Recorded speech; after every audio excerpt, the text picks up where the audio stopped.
Yeah, it's a simple question, but it's a hard question. Pete, I'd say first up, as a kid, I always thought of a wolf as my favourite animal, and still hoping to spend some time with wolves in the wild. That would be fantastic. But it's kind of an amazing thing, because you go on a drive and you get close with a particular animal, let it be a buffalo or an elephant or a leopard, and they each to me become my favorite animal, and you get to appreciate them in the wild. So Pete, it's a difficult question to answer, man. That's probably how I can summarize it best. It's a question I like asking, because in the beginning it's a question that got asked a few times of me. I also find it difficult because, again, as many as you know, I quite often go, this is one of my favorite animals, one of my favorite trees, or one of my favorite birds, and it really is the case. Without being funny and not evading the question, it really is just a case of all these amazing things out to humans. I think ultimately, if I had to be honest, one of my favorite animals. They're fascinating to watch and observe, and I, luckily enough, happen to be one, so I can even introspectively figure out a little bit more about the species, but that's something we're starting to talk about now and again. On the same trend, Roy, the second part I was thinking of, and maybe just to bring us to an end for the evening as well slowly, the leopards have been a huge highlight. We've had a lot of things happen. I mean, I can't even remember all the things we saw over the last couple of months. It has been phenomenal. It's been dry, it's winter, that's the way it goes, and we've seen some great things, and it will be as great and even better over the next while.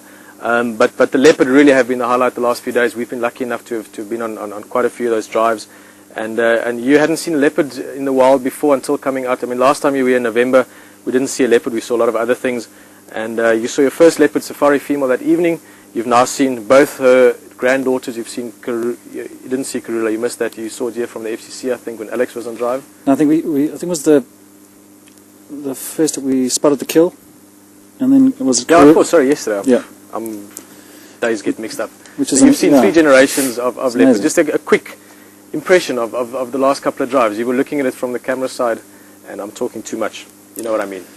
Yeah, it was difficult to actually concentrate on but as my job as the cameraman, because it was just very overwhelming. We were very lucky to be witnessing what we were witnessing, and sometimes I would forget I was actually behind the camera, and hopefully that didn't show too much. But I looked up occasionally just to sort of take it all in, and but I think, sure, to try and pinpoint the exact moment which was amazing there, it's very difficult as well. As I say, we were lucky enough to spend so much time with them. Never seen a leopard in the wild. I've watched National Geographic Wild, and longed to see a leopard. And as Pete says, I was lucky enough to see 3 generations. Very special. Feeling very blessed. And thanks to WildEarth that I've had this opportunity to come and visit Pete, meet everyone here at WildEarth, and thank you to everyone here for making me feel so at home here. And hopefully next time I come back I'll be able to experience something as amazing. So thanks very much, Pete. Man. It was pleasure, as you know, amazing. It's been a pleasure having you around in many capacities, both just to sit around a fire and talk a little bit, but also just with having your influence around camp and just running around and doing things and being actively involved is always nice. And again, I'm going to do this quite a few times. I've realized this has sort of become normal now around the fire. There's all these things to think about, but I think for the moment we should say good night. Rex and Bompimpan, like you said, just see him there in the back.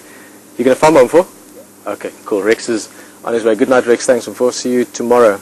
We're going to say good night. Thank you very much for joining us around the fire. Thank you for spending time with us at WildEarth, as you do on drive and during the day and the evening, and also those of you that stay up late at night and see things late at night, our night. Of course, for you it's not that late sometimes.